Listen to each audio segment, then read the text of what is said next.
Hi, everybody. Welcome back to Her Career Unplugged, where we unplug from our polished LinkedIn version of life and talk about what are the actual, real, gritty stories behind our careers, the confidence, the ambition, and really, honestly, how we're figuring it all out as we go, just like how I'm finishing this sentence. So, today's episode is going to be a really fun one. I'm joined by Natesha Mortimer. She's an entrepreneur. She is in Georgia Tech right now. Uh, she's a tech founder, someone who's building at the pace that most people only talk about. She's the founder and CEO of Data Swale, right? Swale. Yep, you're Yeah. right. He's passionate about using data and innovation to solve real problems. And honestly, she is representing the next generation of women in tech. They are smart, ambitious, have creativity, and they're unapologetically themselves, which is the most important part. So we're talking startup life, building confidence in your 20s. I remember those years. Navigating tech spaces, lessons nobody teaches you after graduation. And the best part, a little bit of chaos in between. So, thank you so much for joining us, Nisha. Thank you. Honestly, at this point, I did the intro wonderfully, I might add. We did Good not job. have a version before this. And I'm going to hand it over to my wonderful partner, Vimala, who is going to ask you many questions because we want to know a lot about you. And I'm sure our listeners do too. So, Vimala, take it away. Thank you, Joanne, and welcome, Nisha. Thank you for coming in as a guest. And we do have a few questions. We are very curious to learn about your journey, your company, how you started. So, to begin with, one of my first questions that comes to mind is starting a company when you're in school, when you're in graduate school or under, is kind of a different way than usually. Like when I was at school, I was thinking as my next step finding a job, right? So what was your journey like? Why being an entrepreneur? Why were you driving towards that? Well, my journey was really messy. So I did have experience in the corporate world at a large Fortune 500 bank. And that during COVID, I think like most other people, they were craving something different. But also, not only that, um, I've always been very interested in data, math, and tech, and I saw things moving really quickly, and I knew that okay, I need to make a change, whether that be pivoting to a new career or a new company, or whether it be entrepreneurship. So once I made the pivot outside of banking, I kind of got swooped into entrepreneurship. I'd been going to entrepreneurship meetups prior to me pivoting out of banking. I had a woman who mentioned like, "Hey, I might be interested in your help with data in a few months." I forgot about it, whatever, and then, a few months later, she did reach back out. So after I pivoted out of that company, then I kind of got dragged into consulting and dragged into like helping startups with data analytics and things of that nature. But I've always been had like an entrepreneurial neural mindset. But yeah, that's kind of how the journey kind of found me, really. That's interesting. So it's more of like going to these meetups, having that network, working with some women in the industry. That's how you got started. Is that okay? Did you feel like you were ready when you were starting your company? Or was it like organic, as you just explained, working with a few people within the finance industry that led you to having your own company? I don't think I ever really felt ready for anything. It's always just like it's always just getting thrown into something. I don't think I really felt ready, but I think what really drove me into like, okay, actually like creating an LLC is because after going to a lot of tech events and people constantly asking like, can you help me with this, can you help me with that, I'm like, okay, now I actually should create a business around it if that's a need that I'm seeing. So yeah. Nice. Yeah, that's a hey, we have a takeaway for our audience here and podcast listeners. So start before you feel ready. Like sometimes Yeah. we just want to see, like, are we fully ready? We need to do the business plan, we need to do this, accountings and stuff, but maybe you can start before you feel like you're fully ready, right? Like that's a key point. We did have a networking conversation that Joanna and I did before, where we were talking about going into community networking and get started there. So this is a really key insight for us and for our audience as well. Next question. We all are in social media. We see people like glamorizing entrepreneurship, like having their own company, like doing shorts, reels, everything. What's your take? Like, what do you feel? Like, what's the reality between entrepreneurship, having your own company? Ooh, so I'd say that it's very different from what social media shows. As an entrepreneur and a new entrepreneur, you're doing everything yourself. And I think a lot of times that's glamorized, like, oh, be your own boss, make your own decisions. But in entrepreneurship, no, you're doing everything. You are the accountant, you are the marketer, you are the person who has to network. And a small portion of that is assuming that you're not a marketer, assuming that that's not your the core of your business.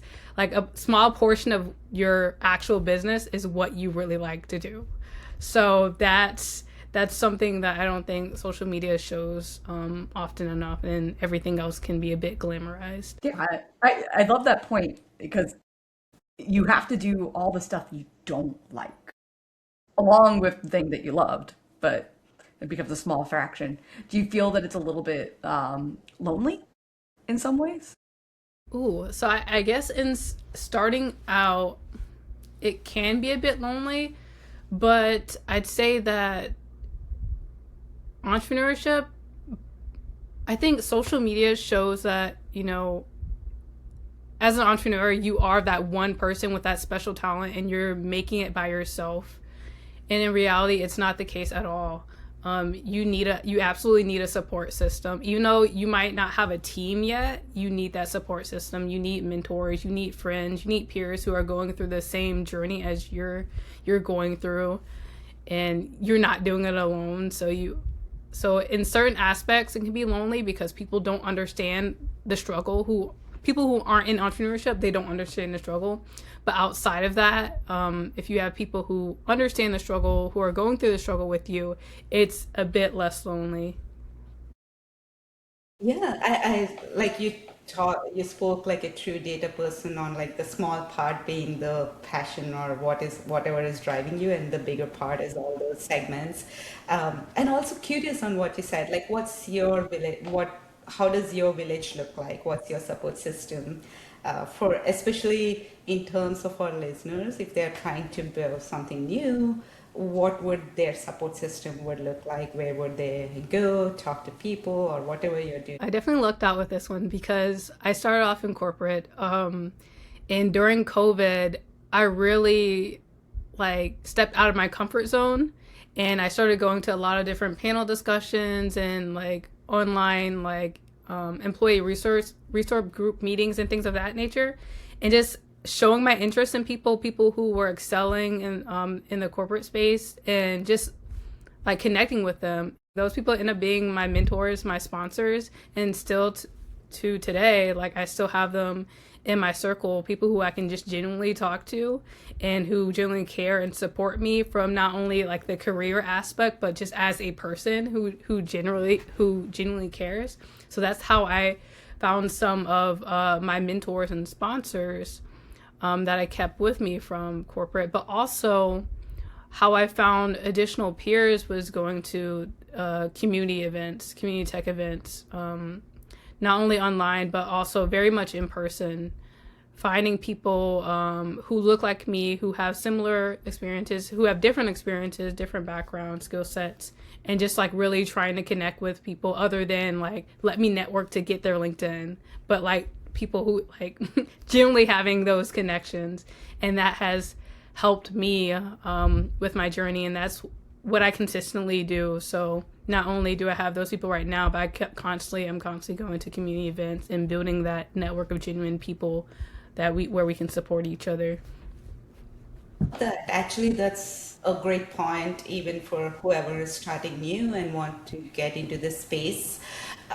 Quick question on, like, I know you're in Georgia Tech right now. Do you do networking events or any community building within that space in your within your college? What's your take on if someone is starting right now and if they're in college, do they go to their college events first? How do they find them? Yeah. So if someone's in college, it depends whether they're doing in person or remote. So I'm personally doing remote for Georgia Tech for my master's in computational data analytics programs. Networking looks a bit different, but Georgia Tech, we do have different online meetups that either happen monthly and sometimes yearly. So there's always like ways to meet people with different backgrounds and skill sets that you're interested in. And also we have a very like in-depth, like thought out Slack channel. So everyone's like, we have thousands of people in there that we have access to. So that's how I meet with and connect with my fellow Georgia Tech grad students. I'd say for undergrad or any in-person college students, I'd say if you're specifically looking for entrepreneurship or tech peer support, definitely specifically go to those events. Yes, go to the fun ones, parties and stuff, I guess. But definitely seek out those events. Go online to your, I think it's called like student resource group. Go to the webpage for your for those events. But also meetup.com and Eventbrite for everybody is also a good spot to find interesting tech and entrepreneurship events. Yeah, that's a good one. College resources, meetup.com, and also like if there are any local networking events that are happening, if you're focused on tech, look for tech and entrepreneurs, right? Like that would Yeah. be a good way to start as well. All right, so I'll go pivot into another question on Joanna and I talking to a lot of young professionals in general, right? They do struggle with imposter syndrome, especially when entering rooms with people who have decades of experience. Have you dealt with that, and how did you navigate through those? I say that so if you're just listening to this podcast and not watching it, I'll just give you a quick description, paint a picture. I'm a young black female with locks. So I'm experienced in tech, finance, and entrepreneurship. I'm basically always in rooms with people who don't look like me, who have different experiences, who have varying expectations of me. So I'm continuously proving myself 10 times over, most of the time subconsciously. So if I'm in a room of highly experienced people, it's because I absolutely deserve to be there. And I'm smart enough and I'm capable and I've worked for it. So I don't give energy to imposter syndrome for myself. I know it's real. And I just don't give energy to it because I know it doesn't benefit me to walk around and think that I'm not good enough when my track record says otherwise. So like even if you're facing an imposter syndrome, just know that like it doesn't benefit you. And also even in scenarios where I don't know the subject matter that's being discussed, I know that I'm 100% capable of learning it. So there's no stress to that. Like if you're dedicated to learning something, like okay, be the newbie in the room, and people are open to like receiving that energy. So yeah, that's my thoughts on imposter syndrome. I love it, Nisha. Like not giving into that energy, and also if you don't know it, being open to learning it, right? Like especially now with we are at a rapid scale of a lot of AI in the market, especially in the tech space and non-tech space too. Having that learning hat and being there to kind of learn and quickly turn around and help others learn would definitely bring you in. I want to poke at one thing that what you said, which it reminded me of a really good manager that I had once in my life. But is that you've already earned your place there. So keep that confidence and know that you're in the room, you've earned your place in the room, you've gotten there. Don't let it hold you back. Yeah, that's a great point, Joanne. Yeah, going into that, like that's how you handle and get confident in those rooms. Any advice for women just entering tech or being an entrepreneur? Women getting into these spaces is hard there too. Any specific advice you have? I would say one, my advice to women entering tech, entrepreneurship, early career, one, find a support system. I know I already mentioned this, but it's super important. Find peers, find mentors, find even mentees so that you don't attempt to do the journey alone. It's hard and it's hard, period. So why do it alone? Especially if you can find people who are eager to support you, because people are out there eager to support you on your journey. And also, you can also be, the support for other people as well, which is equally as important.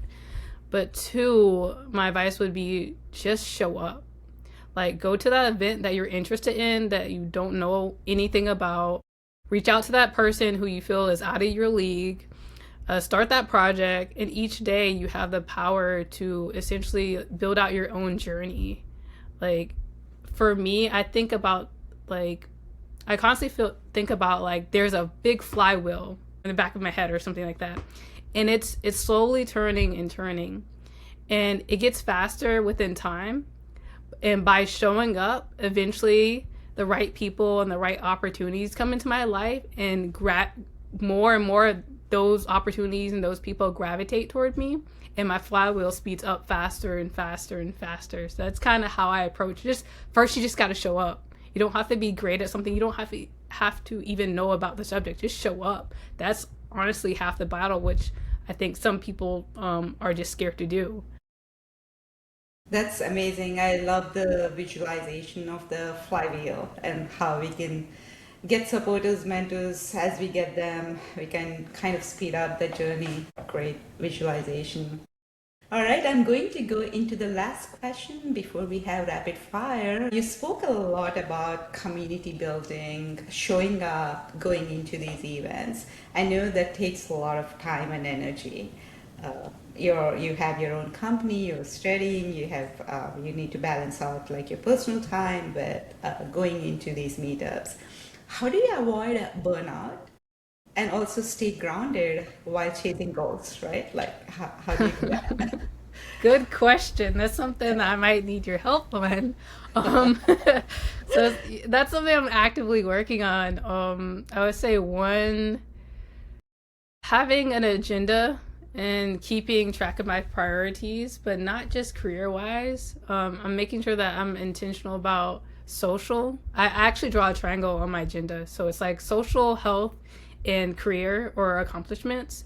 So balancing those three things out, so that I'm not just like, if I go a couple of days just focusing on accomplishments and career and things of that nature, I know I'll start feeling off balance. And now I'm like, okay, my triangle, I need more things under social, connecting with friends, or I need more things under health, mental health, physical health. I need to add in a walk. I need to journal more or meditate. So that's one thing that helps me with trying to avoid burnout. But also, I would say listen to myself and be flexible. So if I feel, even if it's not on my agenda to take a walk, or even if it's not on my agenda to go visit friends, I have to listen to myself and be flexible and realize, okay, my social battery is draining. My focus is draining. I need to take a step back and do something for me.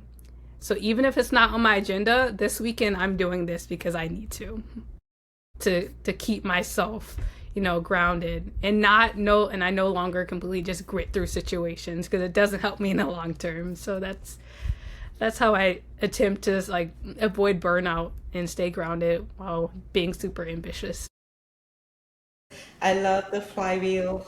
Showing up is important to loved how you gave the data on like passion is one part, but you have like these additional ones as you're being an entrepreneur. And last but not the least, the pyramid. I really, not the pyramid, the triangle. In my Yeah. mind, I'm thinking pyramid. But the triangle on how you can create your agenda and also being flexible. So thank you so much on giving us really good takeaways for whoever is listening, trying to start a company or get your step into being an entrepreneur. Definitely follow those. All right, with that, Joanne, take it away for rapid fire. So, warning here. We're starting rapid fire. Means answer quickly. You talked a lot about opportunities. Does every opportunity look like an opportunity? No. I feel like it was a trick question, but I wanted to make sure that we touched on that. Not every opportunity looks like an opportunity. What's your most used app this week? VS Code. VS Code. Good. Yes, I like it. Girl after my heart. What's one word to describe your working style? Direct. What's one thing people glamorize too much about entrepreneurship? The initial freedom that you get of being your own boss. Yeah. What's the most random skill that actually helps you in a business?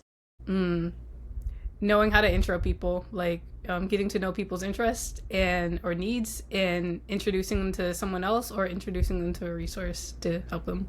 I love it. Yes. If you were not doing what you are doing right now, what would your alternate life be?